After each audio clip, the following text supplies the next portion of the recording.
التربيه واحد المفهوم مشوه. التربيه الا مشيتي سولتي بزاف ديال الاباء عليها، بزاف ديال الناس علاش كيسحب لهم هي واحد الحاجه خاصك تمشي عند ولادك وتقول لهم ها شنو هي، طبقها واحد الحاجه كتطبقها على ولادك، واحد الحاجه خاصك تخدم بها مع ولادك وتقول لهم شوفوا ها هذه خايبه، ها هذه زوينه، ها هذه كذا، من غير ديك تاكل تشرب.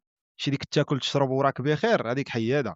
لا، كاين واحد الفئه اخرى في المغرب، شوف ما كندويش على الغالب، كاينه واحد الفئه كبيره في المغاربه اللي ما كيفهموش شنو هي التربيه، اللي كيسحب لهم التربيه الماكله صافي انت واكل شارب ما خصكش تهضر. هذه ما كندويش عليهم، هذه الفئه الكبيره ما كندويش عليها، كندوي على واحد الناس اللي كيتعتبروا نخبه في المجتمع، يعني ناس قارين، ناس واعيين، ناس فاهمين، يعني ماشي اميين.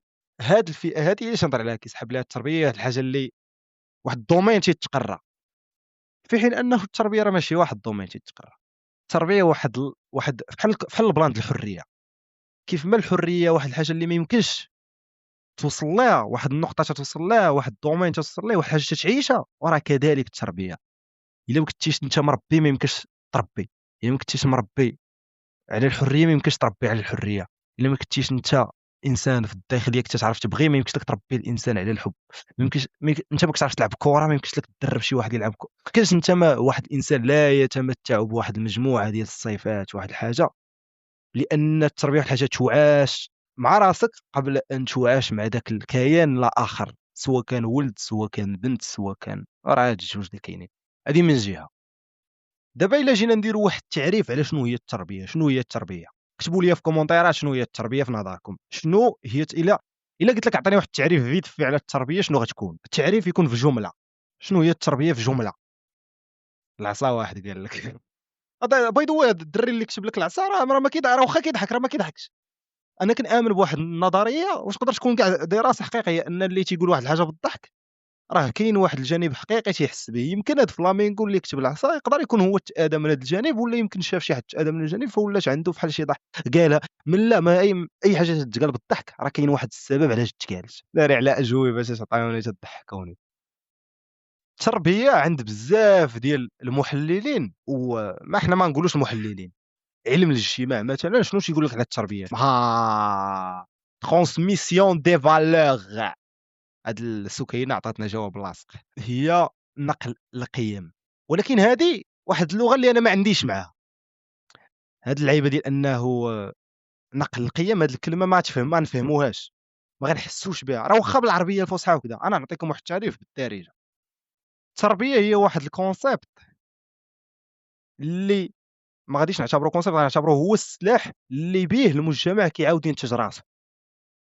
هي التربيه هي الحاجه اللي كتعاود تنتج لنا المجتمع القديم في المجتمع الجديد. كنظن هذه واضحه ما صعيباش، اي واحد غيفهم هذه. التربيه هي العمليه ديال اعاده انتاج الجيل اللي قبل. لا راه ماشي تنقول لك دابا واحد خونا كتب لي ما متفقش، راه ماشي ما متفق، راه ماشي تنقول لك هذا الشيء هو الطريق الصحيح، لا راه هذه طريقه غلطه. انا كنشرح لك غير شنو هي التربيه كواحد المفهوم وصافي، ماشي تنقول لك شنو خاصها تكون. راه فهمتكم انا كيفاش فهمتوها، حسب لكم انا تنقول لكم هكا خاصها تكون التربيه. لا، التربيه كتعريف هي اعاده انتاج الجيل القديم. مي اذا كان الجيل اللي قديم مزيان، واش فهمتوا؟ اذا كان الجيل مزيان اللي قبل مزيان، فالهدف من التربيه انذاك هي تعاود تنتج داك الجيل اللي مزيان. ونفس الحاجه فاش كيكون عندنا جيل خايب، فاش كيكون عندنا جيل خايب ولا واحد الجيل كيفاش غنسميوه مقموع، ولا واحد الجيل اللي كيتبنى السلطويه كواحد النظام. وفاش كنقولوا السلطويه راه كنظن ان اي واحد متبعني راه ولا كيفهم. خاي الياس طلع اسامه قهيوه طلعوا، المهم غير طلعوه صافي، من بعد غادي يقدر يقدم شي مداخله اذا بغى مرحبا به. فالتربيه راه ماشي تنقول لكم كيفاش خاصها تكون. التعريف ديال التربيه هي اعاده انتاج المفاهيم والقيم ديال الجيل اللي قبل، ماشي بالضروره تكون صحيحه. اذا كان عندنا واحد الجيل كيتبنى السلطويه كواحد السيستم، فراه غيعاود ينتج لنا جيل كيتبنى السلطويه كواحد السيستم، وهذا هو المغرب. اذا كان عندنا جيل اوروبي انا راه ماشي كنزوق الاوروبي، راه الانسان الاوروبي راه عامر بالكوارث والحوايج اللي غنبدا ندوي عليهم ما غنساليش، يعني غير باش نسدوا هذا الجانب ديال ايمن كتعظم الاوروبي وديك الهضره. الاوروبيين كيحترموا واحد القيم ديال الحريه وبلا بلا، فالجيل اللي خرجوه من بعد حتى هو غادي بهذه المساله. وان كان ان الجانب محدود، وواحد الجانب اللي ما كيبانش ديما وكيقدر يوصل للعنصريه بعض المرات. مي متفقين حنا راه اي حاجه ما يمكنش تكون بارفي. دونك التربيه الهدف منها هو اعاده انتاج واحد القيم، هي توريث القيم القديمه. هذه من جهه. من جهه اخرى، علاش تنقول لكم ان التربيه واحد الحاجه اللي تتعاش بحال الحريه؟ دابا بزاف تيسحب ليهم بانه هو واخا يكون حمار، وكنعتذر على هذه الكلمه حمار، ما عرفتش نلقى شي كلمه اخرى، ما نكذبش عليكم، كنعتذر ما كاينش شي كلمه اخرى. حيت الانسان اللي ما كيعرفش يحترم، الانسان اللي ما كيعرفش يبغي، الانسان اللي كيبغي يسيطر، الانسان اللي راه هذه الكلمه راه قليله زعما في حقه. الانسان الا كان هكا ما يمكنش يربي، واخا يمشي يقرا في يوتيوب ويمشي يقلب في جوجل ويحاول يكون انسان مزيان وما عرفت شنو، وهو خايب، ما خدمش على راسه. انسان ما خدمش على راسه، بنادم معكاز. كيفاش كيربي واحد الولد كيسحب ليه، راه واخا كان هو ما مزيانش حياته كامله، واخا كان خايب حياته كامله، واخا حياته كامله كان حاقر على الناس، ومش حاقر على الناس، حاقر حتى على راسه، حياته كامله وهو سيء، حياته كامله هو كيحاول يمشي بداك الكونسيبت ديال المحافظ. ما كاينش هاد الهضره، انا ضد المحافظين وضد الخبره ديال الانسان المحافظ، انا ضدها جمله وتفصيلا. الانسان هكا فاش كيولد كيقول اجي. هادي عندنا بزاف في المغرب، كتلقى بزاف ديال الاباء والامهات شي يقولوا حياتهم كامله هما حقراء. بزاف ديال الاباء في المغرب حقراء، قسما بالله صاحبي، وكلمه حقير ولا حمار والله تقليله في حقهم، ما كيعرفوش كيفاش يبغيو وكذا. كيجيو حتى النهار اللي كيولدوا شي يقولوا، تيقولوا اجي نقلبوا كيفاش نربيو. كاينين اباء هكا، انا ما كنعرفش نزوق الهضره، تنعطيكم اللاصق. بزاف د الاباء في المغرب حتى كيوصلوا لانهم يولدوا شي يقول لك اخويا غنمشي نقرا كتوبه ديال التربيه، نمشي نقرا شي لعيبه ديال كيفاش نربي ولادي، غنمشي نبدا نجلس مع الحياه، غنمشي نبدا نجلس مع الاسد، غنمشي عاد كيبغي هو كيسحب ليه راسو. وراه كيدير نفس داكشي اللي كنكونوا حنا ضد الدوله فيه، داك البلان ديال انه كتبني التيرانات وما كتنساش تبني الانسان، وراه نفس الحاجه كيديروا الاباء. راه فاش نقولوا لكم انه المجتمع السلطوي، الاسره السلطويه هي غير واحد الدوله متطوره، بنادم ما كيفهمهاش، راه هي هادي، راه هي نفس الحاجه. النظام اللي المخزاني اللي حنا ضدوه، كيفاش انه كيتجبر وكيدير السلطويه وكيبني التيرانات وكيمشي يدير للسهرات وما كيتسوقش للمغرب المنسي وديك الهضره، راه نفس الحاجه هي اللي كيديروها الاباء المغاربه، وهما ما واعيينش بها وما مسوقينش للمغرب المنسي. المغرب المنسي هو الانسان المنسي اللي في الداخل ديالهم، حيت كل واحد فينا كاين في الداخل ديالو واحد الانسان، وكاين فينا حتى الجانب الحيواني. راه حنا واحد المخلوقات اللي فينا الانسان وفينا الحيوان وفينا الجماد، فينا هادشي كامل. فتخيل معايا بنادم كيتسوق لكاع الجوانب في الحياه الا داك الانسان ديالو، فما كيربيش راسو، ما كيتعلمش، ما كيخدمش على راسو، ما كيديرش شحال من حاجه. تا كيولد عاد كيقول لك اجي نقرا على التربيه، اجي نخدم على راسي في الجانب التربيه. ما تعرف راه هاد الاولاد، ففاش كيولد الاولاد اش كيدير؟ كيبقى عليهم سكوت، ما ديرش، هز هادي، حط هادي، ما تخرجش، ما تلبسش، انا راه باغي مصلحتك، انا كنبغيك، انا كذا. شي تاد كنبغيك، هادي خاصني ليها خاصني ليها بوحدها حلقه، لانه حنا المغاربه كيسحب لينا بنادم الا كان كيبغيك راه عنده الحق في شي حوايج. راه كتبغيني، راه هادي واحد الحاجه مزيانه لك انت ماشي ليا. راه الا حنا عندنا واحد البروبليم في المغرب، كتلقى اب كيقول لولده وانا راه ماشي غير الاب، حنا عندنا واحد القاعده ديال ان ولد الا كان شخص الا كان تيبغي لك، راه تيبغي لك مصلحتك، الا كان هكا اذا راه عنده الحق يوريك شنو دير. راه بالعكس، الا كان شي حد تيبغيك راه هو اللي مزيانه ليه. علاش؟ حيت الا كنتي تتبغي راه انت اللي كترتاح، راه ماشي اللي كيتبغى هو اللي كيرتاح، راه اللي كيبغي. راه فاش كتبغي واحد الانسان راه انت اللي كيتفرز لك داك الادرينالين وداك الدوبامين. عاد زيد على انت كتبغي واحد الانسان ومن الفوق تقول ليه دير ما ديرش، يعني انت تزيد تفرز الدوبامين. علاش؟ حيت كتزاد ديك السلطويه. تخيل انت كتبغي واحد الانسان كتموت عليه ومن الفوق تتامره، يعني راه يعني انت تستمتع في الحياه والاخر كتفرع فيه. واش فهمتوا؟ بحال نشرح بحال شي واحد تيبغي الكلاب كيعزيز عليه يربي الكلاب، وداك الكلب ناري ما اكزومبل ما والو ديال الكلاب، ولكن راه هاني انا راه كنعتبر بحالنا بحال الكلاب، بحال سراق الزيتات زعما اللي كيخدم بداك الكونسيبت ديال انه الانسان احسن من اي لعيبه.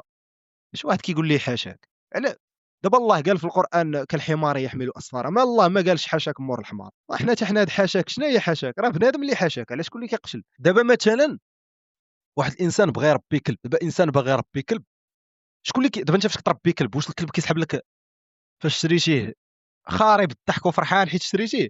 راه انت اللي فرحان حيت ربيتي كلب. عندك كلب، عندك واحد الانسان كيونس واحد الانسان ثاني. عندك واحد المخلوق تيونسك، كتستمتع، كتانجوي، كتفرح، كتخرج. راه نفس الحاجه مع الاولاد. راه فاش كتولد الاولاد ولا انسان كيولد واحد الولاد، راه اكثر واحد تيستمتع بانه والد هما الاباء. هذه راه واحد اللعيبه مسكوتون عنها، قسما بالله مسكوتون عنها.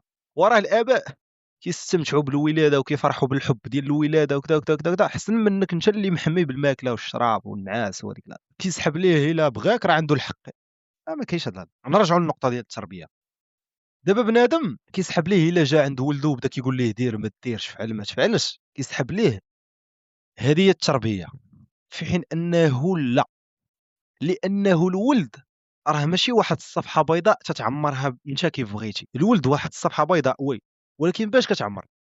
كتعمر بلوبسيرفاسيون ديالو هو.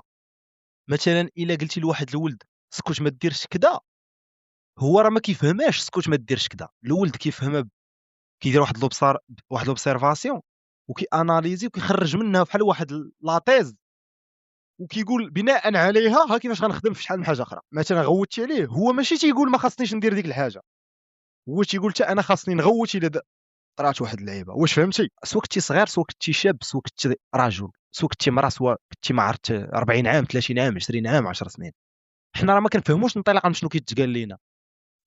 حنا كنفهموا انطلاقا من شنو الاناليز اللي كنخرجوا به. وهذه واحد القاعده كاينه في البراندين، داكشي ديال الماركتينغ. تيقول لك في بلاصه ما تقول لشي واحد هاك شرب قرعه الماء راه صحيه، انت كدير ليه فيديو ديال لعاب سخفان من بعد كيشرب واحد قرعه الماء وكيولي ناشط. فانت كتوصل لواحد الاناليز ديال انه ديك شربة الماء كتخليك واو عايش موت بخير. وراه نفس يعني في بلاصه ما نقول لك دير واحد الحاجه كنخليك انت توصل لها. راه الطفل بحالك، الطفل فاش كتغوت عليه ما يديرش واحد الحاجه هو راه ما كيفهمش ما خصوش يدير ديك الحاجه. هو راه كيفهم ان الغوات هو الحل ديال اي حاجه. مثلا اسيدي ولد هرس واحد الطبسيل، ولد هرس واحد الطبسيل، الا مشيتي قلتي ليه صافي هانيه انت.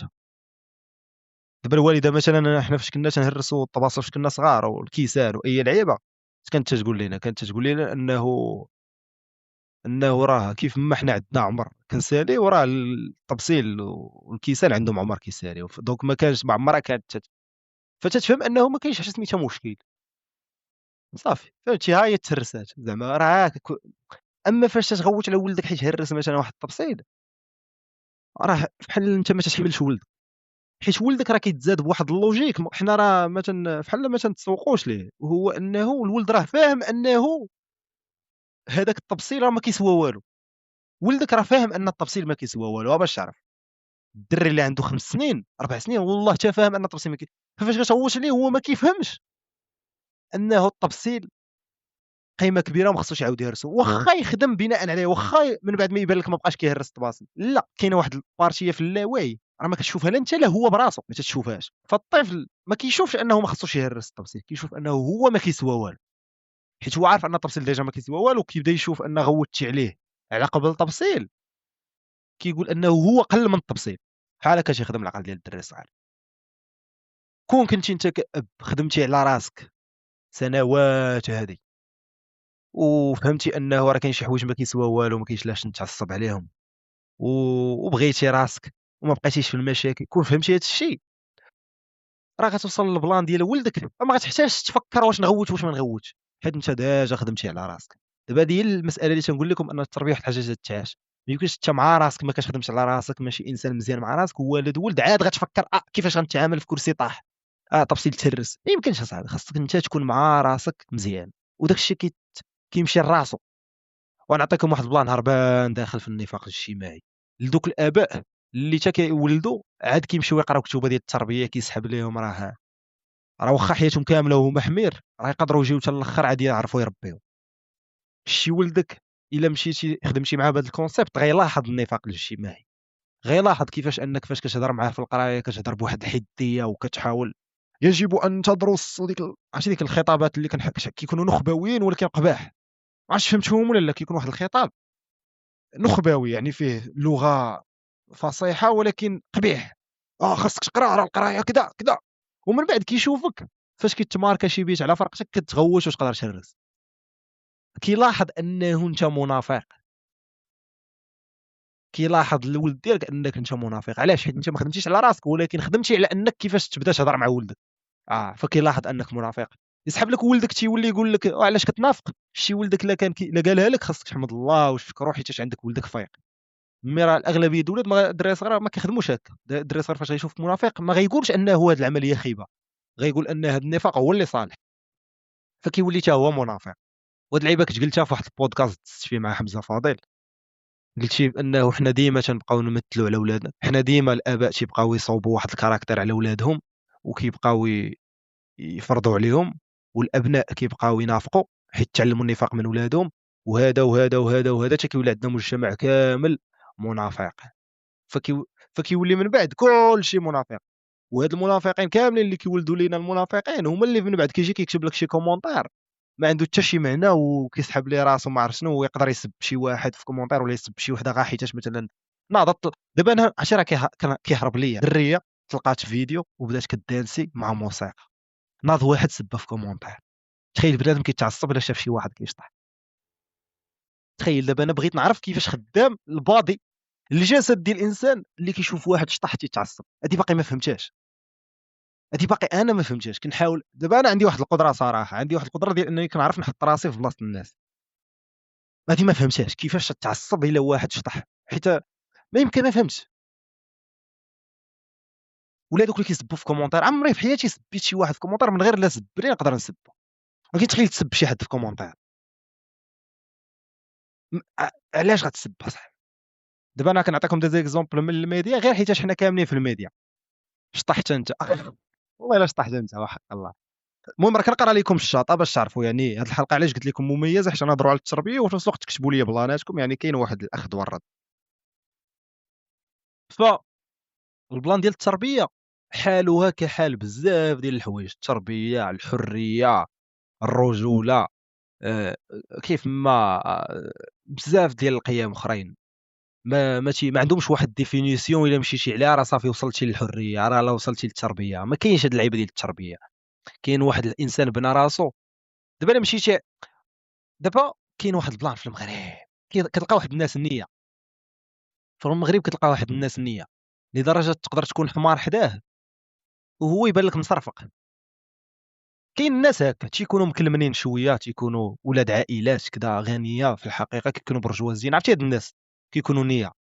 هاد الناس هادو تقدر تكون حمار حداه.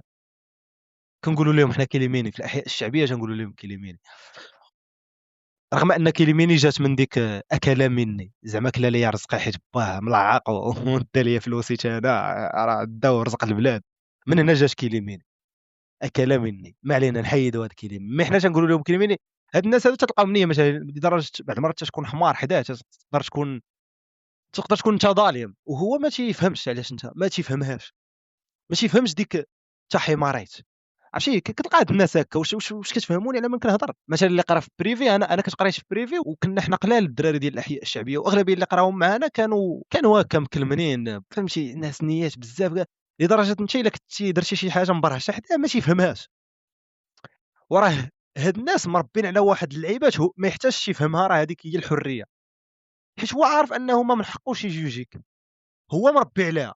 ما غاديش يريح حداك ويقول لك شوف راه الجوجمون واحد الحاجه ما خاصهاش شكون، لان ما غيفهمهاش، لانه مربي على عدم الجوجمون. علاش؟ حيت شاف باه ما كيجوجيش وبذلك ما كيجوجيش هو. واش قريتوا مع هاد الناس هادو؟ انا قريت معاهم بزاف في دابا انا كان طرات لي واحد الكونترانت، كنت ساكن في حي الشعبي وفي نفس الوقت تنقرا في هاد البلايص. فكنت كنشوف كنلاحظ كيفاش الفرق بين الانسان الشعبي والناس اللي في هذا الشكل. واش فهمتوا هاد الناس هادو كيكون ما يحتاجش يشرح لك واحد القيمه حيت تعيشها هو براسو، ما كيفهمش ديك شنو هي ديك القيمه، ما يتسوقش لك. ماشي لانه ما مسوقش لك، ولكن لانه كيحترمك وهو براسو ما فهمش راه هذاك سميتو الاحترام. هكاك داكشي تيجي. وراه نفس الحاجه فاش كتكون واحد الانسان تربى على الحريه. انا علاش فاهم هذا الشيء سميتو احترام، ماشي سميتو حريه؟ علاش فاهمو؟ حيت انني دزت من واحد الباركور باش فهمتو، حيت تزاديت في حي شعبي وكذا وكذا. من حيت الاحياء الشعبيه المحافظه وكذا كيكونوا عامرين بالنفاق الاجتماعي وهاد اللعيبات، فكتقدر تفسرهم. ماشي واحد زاد في واحد البلاصه اللي كتربي على هذا الشيء يقدر ما يعرفش يهضر، ولكن هو كيعيش بديك الحريه، كيعيش بدوك القيم.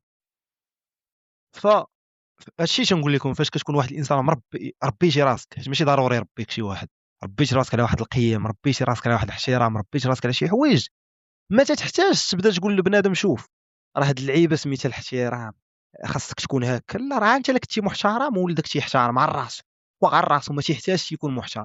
يفهم ان داك الشيء احترام.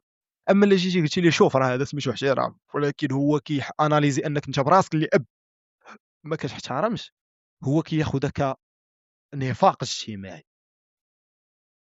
كنظن واضح هذا الجانب. دابا غندوز واحد النقطه اخرى، يا ربي ما ننساهاش، هي المساله ديال ولادنا. واش ديالنا، واش ولدك راه ديالك، واش انت ولدك كتبغيه هو كشخص ولا وراه دابا نتوما هنايا حيت فايقين شويه وكذا وهذا الشيء كاين حنا كاملين اللي هنا في هذا الروم هذه فايقين وكذا عارفين ان ولد ماشي ديال باه بطبيعه الحال، ولكن واش فاهمينها تكنيكلي كيفاش دايره؟ حيتاش راه شحال من واحد انا تلاقيت معاه في حياتي اللي عيا ما يقول لي راه ولدك ماشي ديالك، صحابي، وفاش ولدو لقيتو انه كيتعامل مع ولدو كديالو، حيت راه الهضره ماشي ديما هي اللي كتخدم. راه علاش كنقول لك خاصك تربي راسك. ما يمكنش انت كتعصب الا شفتي واحد البنت لابسه بواحد الشكل الزنقه وغتقول لي ولدك ماشي ديالك، وانت هذيك وعصباتك اللي ما عندك حتى علاقه بها، وما غيعصبكش ولدك الا دار واحد الحاجه وانت واش فهمتي اش بغيت نقول لك؟ راه الكونسيبت ديال شي حاجه ماشي ديالك، ديال واحد الكيان ماشي ديالك، واحد الكونسيبت مع كل شيء بنفس القدر، راه نفس القدر. راه ماشي حيت ولداك ولا واحد هكاك خاصك تكون كتفهم ان هاد اللعيبه ماشي ديالك، ماشي ديالك بالمفهوم النفسي. ماشي خاصك تبقى تصوب ليه واحد الشكليه، واحد الطريق خصو يدوز منها، خاصك تكون. حيت بعض المرات بنادم، وهذه تطرى علينا في المغرب، حنا ماشي تنبغيو ولادنا واخا تنسمعوا ديك حنا باغي لك مصلحتك، لا. في المغرب بنادم تيبغي الصوره اللي صوب المجتمع على الولد. بنادم في المغرب تيبغي واحد الصوره على الولد ولا على البنت، بالخصوص البنات. بنادم تيبغي واحد الصوره على البنات، حيت الا خرجت ليه البنت بواحد الشكل ما غيحملش، غادي يخرج غادي يبان لك واحد الاب تيكره بنته، ولا رجعت ليه للطريق كيف هو كيسميها يقدر عادي يبان راه كيبغيها. وهادشي علاش نقول لكم راه شي متداخل. بنادم ما كيبغيش راسو مع كيفاش هو كيشوف الحريه، مع كيفاش كيشوف الناس الاخرين، هادشي متداخل. ما يمكنش واحد الانسان في المجتمع كامل تيعيش بواحد الشكل وغيجي مع ولده غيخرجوا لينا ناضي، ما يمكنش. دونك رجعنا للبلان ديال واش ولادك ديالك. راه الفهم ديالك لواش ولدك ديالك راه ماشي غير واحد الحاجه آه، مستقله على المفاهيم الاخرى. ما يمكنش انت العالم كامل باغي تطبق عليه والسلطويه وانت ما تبغيش راسك وبلا بلا بلا بلا، وانت لولدك عاد غتعرف تتعامل بديك ولدك ماشي ديالك. لا ما يمكنش اصاحبي. السؤال اللي غنوجهو لاي واحد هنايا، واش ولدك الا ما قراش مزيان، ماشي ما قراش مزيان، الا ولدك خرج ما زرق في القرايه واش غتبغيه؟ هنا فين غنفهموا واش ولدك ماشي ديالك ولا ديالك. حيت الا كنتي غتقول لي لا ما غاديش ولدي حبيبي واحد كتب نار الاب اللي كيتمناه كلشي. حيتاش بزاف غيقول لك انا ولدي غنبغيه وكذا، علاش؟ حيت هو عنده في عقله ولده غادي يخرج استاذ ولا دكتور ولا طبيب ولا غيخرج شي لعاب ولا مغني. لا، راه ماشي في هذا الشيء. راه هاد الولد الا خرجاك راه اي واحد غيبغيه، راه اي مرا غتبغيه، اي اسره غتبغي تبناه، وراه اي لعيبه. لا، راه ولدك واش غتبغيه هي الا خرج لك زرق في القرايه، واش لا خرج لك مبلي الله يحفظ. هنا اصلا الا كنتي تتبغيه وكذا بصح وكذا راه ما يخرجش مبلي. وبزاف المشاكل البليه راه جايين من هاد اللعيبه ديال البنادم كيلقى راسو ما البليه سوجي الراس. والله اش بان لكم؟ والله الا هذا اقتراح زوين. اش بان لكم؟ انا عندي واحد عشيري كان مشى لتايلاند ودوز شي لعيبات في البليه الحماق، وكان غير حماق صح، كان غيتسطى حتى وصل لواحد البوان صافي هو يحبس كل شيء وبدل الطريق. المهم عنده تاريخ في البليه، خاصنا نجيبوه شي مره يعاود لينا على السلبيات ديال داك الشيء وكيفاش خرج منه وكيفاش تعافى. اش بان لكم في هذا اللعيب؟ فريمون ستوري واعره، كيفاش انه بدا داك التخربيق وشنو اللي خلاه اصلا يوصل لذاك اللي.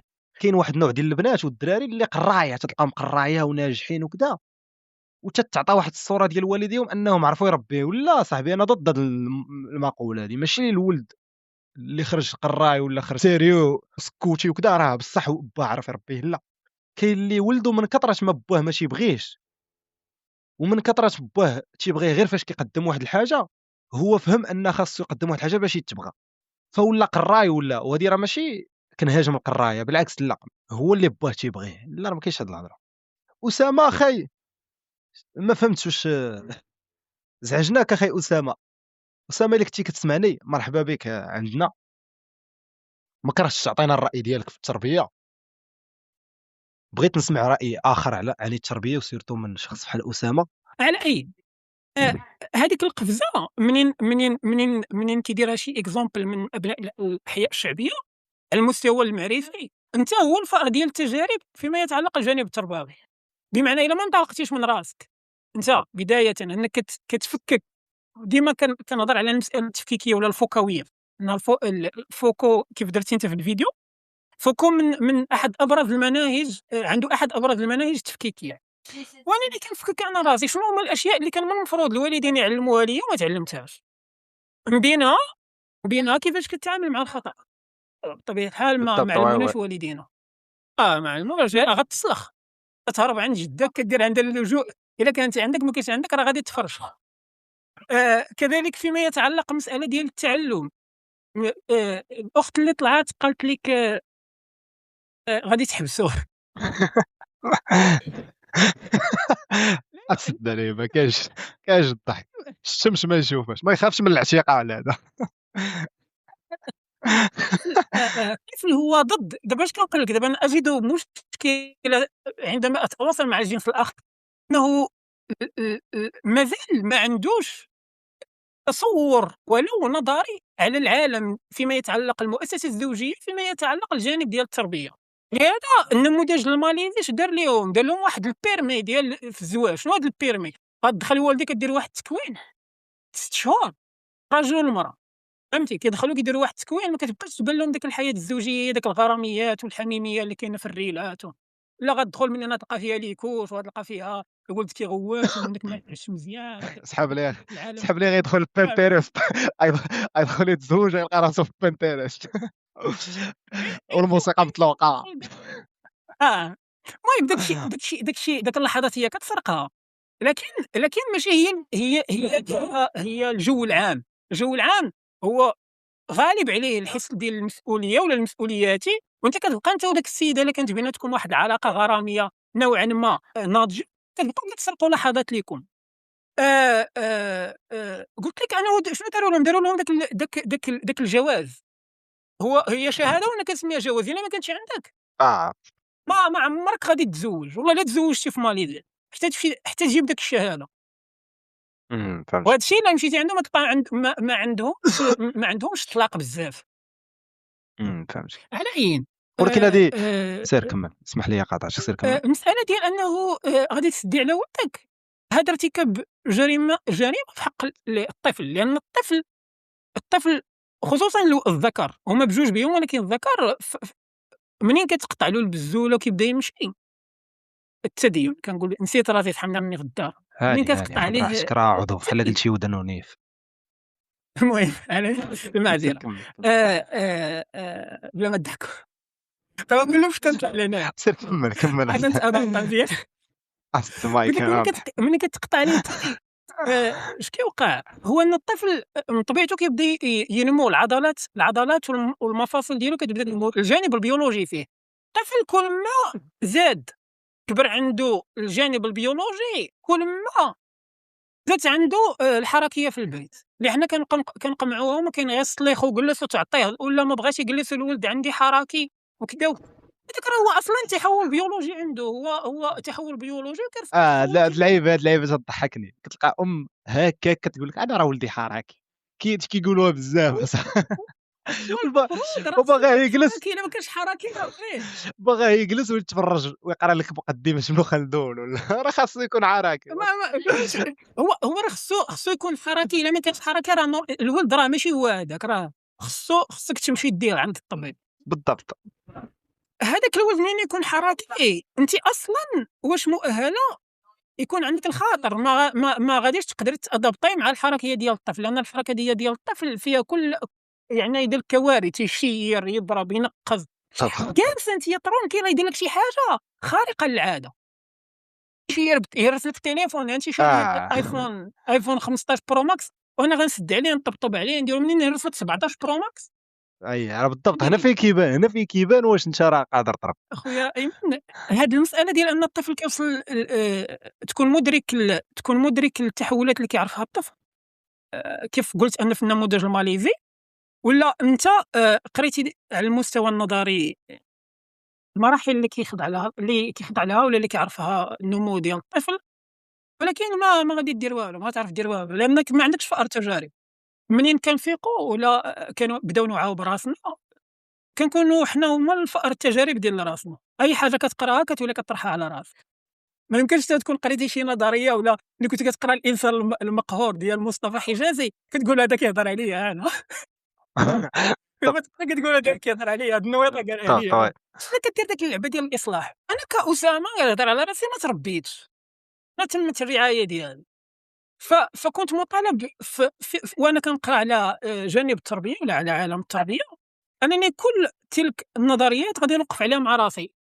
أنا أصلًا كيفاش حيت كيف درت في واحد الحدث، الطريقة اللي كتحل بها أنت المشاكل ديالك اللي كتحل بها المشاكل ديالك دابا، هي نفس الطريقة اللي كانت عندك في الصغر، هي نفس الطريقة اللي خديتي من عند والديك في داك الرعاية اللي كيسموها هما تربية. فالتعديل على هاد الطريقة ولا الإصلاح ديال هاد الطريقة على المستوى الذاتي هو اللي من الشأن ديالو أنه منين يكونوا عندي أنا وليدات غنكون أنا صلحت ماذا؟ صلحت الجانب التربوي اللي المفروض يكون أنا عشتو وخصني نبارطاجيه معاهم. فالنقطة اللي هضرتي عليها أنت ديال داك الشكل اللي سميتيه النفاق، وأنا ما كنعتبروش النفاق، لأن هنا ما كاينش نفاق. أنا كنهضر عليه هو نوع من انفصام شخصي، ماشي الانفصام المرضي، هو انفصام ما بين أنا واعية عارفة وما بين الأنا اللي كتعيش في الواقع، ولا الأنا اللي بالنسبة لي أنا واقعية. فهذاك الحدث اللي كيوقع هو عنده داك الطفل، شكون هي اللي عندها حضور أقوى؟ هي الأنا الواقعية. تعيا مثلًا كتصبر راسك كدير راسك، ولكن ردة الفعل غتكون ديال الأنا الواقعية، لأنك أنت ما اشتغلتيش عليها، ما درتيش ليها البراتيك. فبالنسبة لي كأسامة ولأي شخص أنه باغي يصلح هذا الجانب التربوي ويكون ما غنسميوش حنايا رائد في هذا الباب، لأن المسألة كنظن شحال ما عطيتيها ديال الجهد والوقت ما غاديش كنقول لك ما غاديش تقدر تحيط بزمامها. علاش؟ لأن قريبة بشوية، لأن السرعة ديال التحول والإشكالات اللي كيعرفها الطفل إلا ما كانش عندك مواكبة على أرض الواقع وال وال وال وال وال والكيفيات السليمة اللي تقدر أنك تجنب بها داك الوعي، كن على يقين أكاديميًا كنعرف التربية وديت واحد السيدة عندها من المعرفة ما يعادلون. المهم هي كذلك عندها غتمشي معايا في نفس النسق ديال التربية، لكن حنايا ما توفرناش العيش الكريم أننا نسكنوا بوحدنا. ال ال الضرورة حتمات علينا، ما بقاش حنايا مربعين بوحدينا، ماذا؟ حتمات علينا أننا نسكنوا مع والديها ولا مع والدينا. هادوك الوالدين ديالها وعائلتها اللي عطا الله عطاه، أنت ما غتربيهمش. أنت أصلًا جالس معاهم وهُما معتبرهم يباساج وتعيش معاهم واحد الفترة معينة، لما تجمع الفلوس إما تخرج تكري ولا تمشي تشري الدار. أنا ما غاديش نصرخ على الابن ديالي، وما غاديش نغوت عليه وبالتي هي أحسن والزوجة كذلك. لكن تلك العائلة هي عائلة متطرفة في هاد المسألة، هي كتضرب، مولفة كتشير، كتغوّت، مولفة أن الخطاب ديالها هو خطاب عنيف. أنا اش كيقتضي؟ واش أنا غادي نجلس؟ شنو هو أخف الضررين؟ واش أنا داك الولد نتعامل معاه بالمثالية اللي ربما حنا كنسميوها مثالية، ولا الأصل اللي خصو يكون أنا وأمو في الدار، ولا أنني ندير واحد الوسط ما بين شنو خصو يكون وشنو كيديروا داك الناس. فبالنسبة ليا أنه خصها تكون واحد المرونة في هاد الأمور ديال التربية الإيجابية وهاد الخطاب اللي هو موجود في الإنستغرام كيجيني بحال شي واحد. أنت المهم كتعرفني أنايا، وإن كان عندي مؤاخذات على الخطاب المشرقي. اختي فردوس، الا كنتي تتسمعيني مرحبا بك في كنسمعك، كتسمعوني؟ الديسكورد. اييه كنسمعوك، صوتك راه واضح. لاباس عليكم بخير؟ الله يحفظك اختي، شكرا. المهم المداخلة ديالي غيكون فيها بزاف ديال العيبيتيكات، ولكن إلا هربت على السوجي ممكن تردني. السؤال اللي كنتي طرحتي على الناس اللي طلعوا هو زعما كيفاش كتبان لك التربية. المهم أنا دابا في لاج ديال كدا 20، يعني لا انا عندي تقريبا نفس الفكره ديالك. انا ماشي دابا ما كنقولش انني لا ايجابيه، ولكن كنقول الا بغيت شي نهار نتخذ قرار ديال انني غنجيب واحد الانسان هاد الحياه، زعما غادي تكون قرار مفكر فيه بزاف. وبالنسبه للتربيه كيبان ديال هو علاش انت باغي تولد، فهمتي من الاول، حيت الا كان موست اوف الناس اللي في المغرب كيولد على اساس انه انفستيسمون، فهمتي، راني مانفيستي في شي واحد منين كبر ان شاء الله غادي يخدم عليا وغادي يدير ليا وداك الشيء. بالضبط. الحاجه اللي ماشي ما بلانش هادشي، علاش كنلقاو ديك الظاهره ديال وحنا درنا لك وحنا فعلنا لك وعلاش حنا تركنا لك. الا كنتي نتايا غادي تشرطني بواحد اللعيبه اللي انا اصلا ما سولتكش عليها في الاول، واش ما تشاورتيش معايا واش تجيبني ولا ما تجيبنيش، ولا واش انا باغي نجي في هاد الحياه. يعني ما تبقاش تقول لي حقه حقه الواد انا قريتك واخا مزيان. ما علينا. القضيه تاع انا ما كتعجبنيش ديال آه، كنبقاو هذاك الاولاد كنديروهم غير كوم انفستيسمون. وعلى القضيه ديال التربيه، آه بالنسبه لي غادي نشوف انه نهار غادي نقرر نولد غادي نقول مع راسي هو خصني نجيب واحد الانسان لهاد الحياه اللي يقدر اكسبيريونسا بداكشي اللي خايب فيها، وتكون عنده تجربه الى نوع ما مزيانه.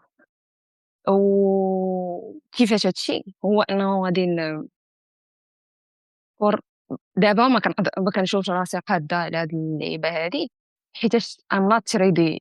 كيفاش على ديك القضيه ديال انني باقي عندي مشاكل وشي تخربيقات اللي انا ج- الا تحطيت في شي موقف عارفه راسي ما غاديش نتصرف بطريقه كوم الفو الا كان عندي ولد. وبما انه هذيك الدراري اللي ما كيبقاش يتسنى فهمتي تقرا عليه 1+1 بالضبط. تساوي 2 وانت، وهذه هي اللي كتهربني. كيقول لك قول لهم قال لك بابا راه ما كاينش. وهو اصلا في ديك اللحظه كيعلمك انك تفهم، ولكن وقيته اخرى كيقول لك لا واش كذبتي. حرام. والله بالضبط. وي. هذه هي القضيه اللي زعما غادي نحاول هو ديك انني نكون انا قاده نهبط المايند سيت ديال دري صغير ونشوفها من زاويه النظر ديالو انه راه ما فاهم حتى لعبه، وانك داك الشيء اللي عطيتي ليه راه هو اللي غيشدو، ماشي اللي عطيتي ليه اون فيت بهضره، اللي عطيتي ليه اون فيت فهمتي اكشنز بشنو انت كدير. انت كتعيش هو فهمت كيتفرج. اكزاكتومون. يعني انت لما كنتيش قاعد تعيش مع راسك مزيان ولا مع داك بالضبط. وي. البارتنر بلاش. وي. واحد اللعيبه مهم كانت طرح ليا واحد السؤال ولا ما عرفت شنو هو. دابا انا كنت كنتفرج وبان ليا واحد الدري مثلا ماتوا والديه، هو باقي صغير ولكن والديه جوج ماتوا. يعني وي. نتايا ويطيح في بالي دابا هاد الولد الا ما بغاش تهزو عائلته، اوكي انا جو سوي با اوبليجي انني نهز هذاك الدري، ما ولدتوش من حقك. ومثلا خوتك ما بغاوش يهزوك ولا ما بغاوش مثلا وانت باقي صغير، هما ماشي مجبر. إيه ماشي مجبر حيت ماشي هو اللي ولدك. يعني نتايا منين ولدتي هاد الولد واش فكرتي في كاع لي سيناريو اللي يقدروا يوقعوا، ولا غادي تخليه مثلا يتعافر مع هاد الحياة؟ وي. ولكن فهمت. المهم فهمت. فهمتي شنو كنقول. فهمتك. ولكن هذا البوان ما نكذبش عليك. يعني تنقول انه الا كان معك واحد البيرسون اللي ناضي واقف على الصح وخدام على راسو وشحال من حاجه، كينقص البورسونتاج ديال انه تكون هذه الاشكاليه. فهمتي. وي متفقة معاك. هو خصك فهمتي تكون قبل ما دير هاد لاكسيون ديال انك تجيب انسان للحياة خصك تكون قاري شوية لي بلون. واخا هاد اللعيبة هادي حنا كنستبعدوها ديال الموت، فهمتي، حيت بحال كتقول راه باقي راه مستبعد هاد اللعيبة، ولكن كما قلت المهم وعاوتاني الا ديبيندز من بغيتي كل الا سيتوياسيون. بغيتي الا بغيتي تبدا تشوف الحاجه الخايبه في شي حاجه ما غتساليش، غيولي غير ودي الخروق مشكل. فهمتي. لا انت كتختار شنو بغيتي تشوف. فهمتي. غتولي الصخره ما باغيش حتى كاع تزوج كاع، علاش نتزوج انا نبدا نتسخر. فهمتي. غتولي اي لعيبه راه تولي مشكل. حتى حاجة ما عندها معنى. اكزاكتومون. الا بغيتي تشوف الزوين راه غتشوف الزوين، الا بغيتي تشوف الخايب راه غتشوف الخايب. زعما كاع هاد الناس غير اللي هو والدين وعايشين مزيان ما قدروش يشوفوا هاد البارتي الخايبه، هي غير مساله انت شنو بغيتي تشوف وصافي. فهمتي. المهم شكرا لك اختي فردوس، مرحبا بك بصافي اخي. الله ينورك، شكرا بزاف. شكرا للمسير حيتاش نضابط هكا وعطانا باش نناقشوا وكذا. مرحبا. الا بغيت غير نعطي واحد التوجيه قبل ما نسترسل في النقاش، الموضوع المطروح زعما صراحه اللي هو التربيه وكذا، اللي هو موضوع شيق زعما، هو الاساس لبناء مجتمع، ولا واش نبنيو واحد الجيل اللي كيعموا فيه كل زعما هكا كما كنسميو المبادئ والاخلاق اللي خص اصلا يكونوا في كل مجتمع ويتبناهم كل فرد. فالتربيه بالنسبه لي بعد انا اول حاجه يعني بعيد كل البعد على التنظيرات اللي ننظروا لهم زعما المؤرخين وكذا. فبالنسبه لي انه التربيه بعد بالذات هي مرتبطه ارتباطا شاملا بالمجتمع اول حاجه، وكيفيه الاشتغال ديال المجتمع في الشارع السياسي. لانه التربيه ما كيبنيوهاش الوالدين بوحدهم، ما كتبنيهاش المدرسه، ما كيبنيوهمش المناهج التعليميه، قدر ما انه كان واحد الدور كبير ديال المجتمع ككل والشارع، كيفاش انه كيتبنى الافكار ديالو، كيفاش كيتبنى الاطروحات ديالو، وكيفاش كيكون عليهم واحد التاثير على الطفل ولا على الانسان اون جينيرال. لانه علاقه التاثير والتاثر راه ما كتكونش مبنيه فقط على المستوى الاقتصادي ولا على المستوى العلمي، اكثر ما انه عندها واحد الاسقاط اساسي على النشأة ديال الطفل ولا نشأة الانسان من الولاده ديالو حتى الممات ديالو. فباش نجيو انه نناقشوا كيفاش انه خصنا نتعاملوا مع الطفل حنايا من صغرنا، وكيفاش انه خصنا نعاملوش وما نضربوش وما نديروش، ولا انه كنعتبر راسي ما كنعتبرش راسي لا انجابي غير حيتاش انه انا ضد الدري تضرب وكذا. فهاد الشيء مربوط كما كنطرحوا قبيلاتي الدري بمستوى ثقافي محض، حتى الثقافه ديال المجتمع هو تاريخي يعني زعما ماشي حتى لدابا، كندويش على الفتره ديال الاستعمار وصافي، بل قبل اصلا حتى المد السلفي اللي كان قبل بزاف، انه رحنا كما طرحت بين قوسين انه ماشي بلد محافظ قد ما انه بلد متخلف. واتفق معك في هذا النقاش هذا صراحه، هذا المعطى اساسي، لانه اساس تخلف اصلا اساس الانحطاط ديال الانسان بالذات كيستمد الشرعيه ديالو من التخلف ديال المجتمع. هذه اول حاجه اللي خصنا نتفقوا عليها كاملين فهمتينا في النقاش ديالنا. وكما قلت لك بلي انه راه التربيه يعني مربوطه اساسا بالمجتمع وديال الاشتغال ديال المجتمع في الشارع. انا نعطيك مثال وصافي، غير بالمجتمع الروسي حاليا، الجيل الحالي اللي كاين في روسيا الغالبيه ما كندوش على هذا الجيل بالذات اللي جا بعد المرحله ديال السقوط ديال الاتحاد السوفيتي، بالمرحله اللي جا كندويو على الحقبه ديال السبعينات الثمانينات والتسعينات وال2000 حتى 2010. كاينه دراسه على اساس انه المجتمع الروسي حاليا الغالبيه ديالهم عندهم واحد الفهم كبير المفهوم الماركسي، ولا انه كيفيه الاشتغال الماركسيه في اسسها العامه، كيفاش انه كيتميز الديالكتيك بالماديه الديالكتيكيه والماديه التاريخيه. يعني كاين فهم، وشنو اللي كرس لهذا الفهم هذا؟ كرس له المجتمع انضباطا لشنو؟ انضباطا الاساس الاشتغال ديالو في الوسط ديال الجماهير في تلك المرحله. حيت الانسان ولا الطفل مع من كيحتك؟ راه كيحتك مع المجتمع في الاصل، كيحتكش بوالد، والديه هو غير اداه صغيره الاداه الكبيره ديال كيفاش الطفل كيتنتج ولا كيفاش كيبني الكاركتير ديالو ولا كيفاش كيكون، كيفاش كيبني الشخصيه ديالو، راه بالمجتمع.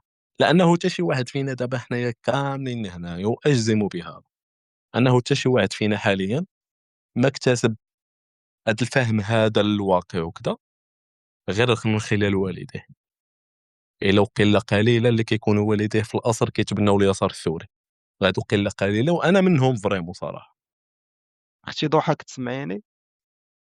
وي تحياتي لك وللناس كاملين اللي كيسمعوا لينا. مرحبا. وبداية كنبغي نشكرك على هاد شنقولوا لها فرصة لأنك كتيح لينا واحد المجال باش نبارطاجيو بحال هاد الايدياز اللي كيساهموا في تطور المجتمع. السبب علاش بغيت نطلع باش نطلع هو بعدا واحد الفكرة قصيرة للسيد اللي كان طلع المرة الأولى، اللي كان قال ولدي يدير اللي بغا غير ما يخرجش ليا كاع. واحد حيتاش كان كيبان سيريوس ما يمكنش. الفكرة اللي عندي أنا هي قبل بعدا هاد الحالات هادو ولا عندكم بحال هاد الأفكار ديال أنا غادي نتزوج وغادي نولد ولكن إلا طحت في هاد الحالة إكس راه غادي ندير لولدي. المهم الفكرة هي أنه داك الولد مسكين غادي يمشي فيها.